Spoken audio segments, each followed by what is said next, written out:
ભાવનગર શહેરમાં કાળુભા રોડ પર રોડ બનાવવાની કામગીરી શરૂ છે ત્યારે આ વિસ્તારમાં અનેક નાની મોટી હોસ્પિટલો આવી છે જ્યાં દર્દીઓને સારવાર માટે લાવવામાં આવતા હોય છે અને તેને જરૂરિયાત જણાતા ડૉક્ટરો દ્વારા દર્દીઓને એડમિટ પણ કરવામાં આવે છે,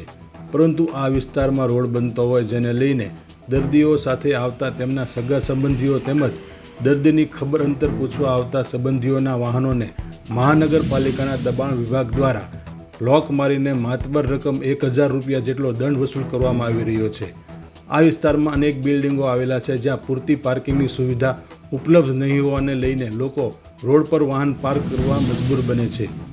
પરંતુ મહાનગરપાલિકા દ્વારા જેમ કોરોનામાં સરકાર દ્વારા માસ્કને લઈને જે રીતે લૂંટ ચલાવવામાં આવી હતી તે રીતે આ મજબૂર વાહન ચાલકોના વાહનોને લોક મારીને રીતસરની લૂંટ ચલાવવામાં આવતી હોય તેમ 1000 રૂપિયા દંડ વસૂલ કરવામાં આવી રહ્યો છે।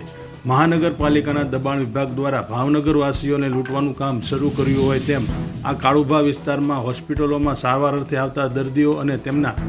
સગા સંબંધીઓના વાહનોને લોક મારીને 1000 રૂપિયા જેટલો દંડ વસૂલ કરવામાં આવી રહ્યો છે, જે કેટલું વ્યાજબી કહેવાય તેવું લોકમુખે ચર્ચાઈ રહ્યું છે।